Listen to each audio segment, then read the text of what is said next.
Okay, in this problem, what we are reading about is a Steptracker class. And essentially, this object is created with a parameter that says the minimum number of steps that a user must take in order to be considered active. So some days, if they meet that threshold, then that's an active day. If they don't, they still accumulate steps, but it doesn't count as an active day. We have these following methods: add daily steps, active days, and average steps. And we're told briefly how they work. Add daily steps just accumulates the information about the steps as far as how many steps were taken each day. Active days determines the number of active days so far, and then average steps returns the average number of steps per day calculated by total number of steps taken by the number of days tracked.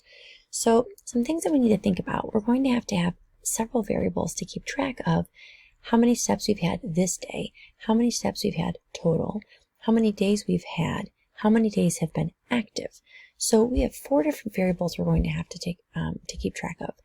So this is the solution that was provided by AP, and I'll come back to this in just a minute. But before we do this, I wanted to look down at the table to show you how you can look at this table and use this to help you plan your methods. So first of all, we look at the constructor and we see the constructor takes one parameter. And so this tells me that I have a parameter of one integer telling me how many steps I need to take. We assume the parameter is positive. We don't have to do any error checking. Now, this is blank if the method returns nothing. So what that tells me is that my average steps and active days both return something, whereas add daily steps returns nothing. So I know right away that add daily steps is a void method. I can see based on the 0 and the 0.0 that active days returns an int, and then average steps returns a double. So if nothing else, we can at least make sure we get our method headers correct. Now, this is going to go in sequential order. So we start out with, we made a new step tracker. How many days do we have active? Well, none, because we haven't recorded any days. What's our average step data? Nothing, because we haven't done anything. So then we go ahead and we record 9,000 steps, and that's a great day, but it wasn't enough to be considered active. Then we record 5,000 steps. Again, not enough to be considered active. So how many active days have I had? None. What are my average steps? Well, if I add these together, 14,000 divided by 2 is 7,000. So I can see here that I'm taking total steps, regardless of whether it was an active day or not, and dividing by total number of days, regardless of whether they were active or not. So now I add on a good day, lots of steps. This is active, so now my active days represents that. My average is now greater because when I do 14,000 plus 13,000 and divide by 3, I get a greater average. And so this just keeps on continuing where I add a number, and if this number that I add happens to be greater than my threshold, I add 1 to my active days, but regardless, I still add to my total steps and my total number of days. And then when I calculate my average, I'm always doing the total steps divided by total number of days.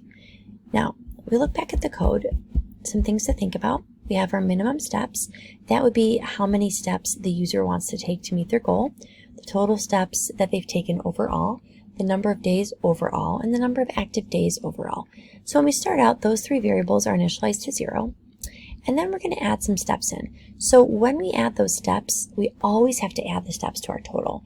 We always have to increment the number of days. And then if those number of steps happen to be greater than our threshold, we will also increment the amount of active days that we had.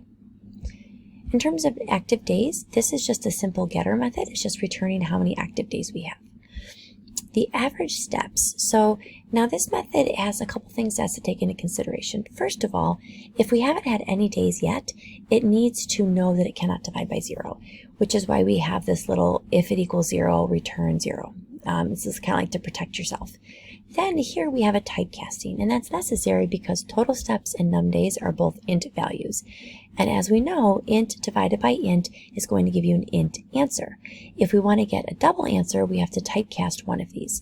You could also do 1.0 times total steps.